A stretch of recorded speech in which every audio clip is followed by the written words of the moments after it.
ஒரு ஹஸ்பண்டும் ஒய்ஃபும் புது வீட்டுக்கு குடி போறாங்க. அந்த ஒய்ஃப் கிச்சன்ல நின்று சமைக்கும் போதெல்லாம் பக்கத்து வீட்டு பொண்ணு பின்னாடி துணி காய போடுறத பாக்குறாங்க. அந்த பொண்ணை பாரேன், துணி கூட துவைக்க தெரியல, எல்லா துணியும் கரையாவே இருக்கு அப்படின்னு டெய்லியும் பார்க்கும் போதெல்லாம் சொல்லிக்கிட்டே இருக்காங்க அந்த ஹஸ்பண்ட் கிட்ட.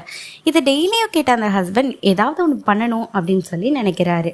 அடுத்த நாள் அந்த பொண்ணு மறுபடியும் துணி காயப்பட வரா. ஆனா எல்லா துணியுமே கரையே இல்லாம ரொம்ப நீட்டா இருக்கு. அந்த ஒய்ஃப் ஹஸ்பண்ட் கிட்ட சொல்றாங்க, அந்த பொண்ணு ஒரு வழியா கரையே இல்லாம துணி துவைக்க கத்துக்கிட்டா அப்படின்னு சொல்றாங்க. அதுக்கு அந்த ஹஸ்பண்ட் சொன்னாராம், அந்த பொண்ணு துணி துவைக்க கத்துக்கல, நான் தான் நம்ம கிச்சனோட ஜன்னல்ல இருக்க கண்ணாடியை சுத்தம் பண்ணியிருக்கேன் அப்படின்னு சொல்லி சொல்றாரு. நம்ம கிட்ட இருக்க குறைய எப்பவுமே பார்க்கவே மாட்டோம், அடுத்தவங்க கிட்ட என்ன குறை இருக்குங்கிறதுதான் பெருசா பாக்குறோம். ஏன் இந்த வீடியோல கூட அந்த ஹஸ்பண்ட எத்தனை பேர் தப்பா நினைச்சீங்க? மத்தவங்க கிட்ட இருக்க குறையும் மத்தவங்க என்ன பண்றாங்கிறத பாக்குறத விட்டுட்டு நம்ம எப்படி முன்னேறலான்னு பார்த்தா நம்ம ஈஸியா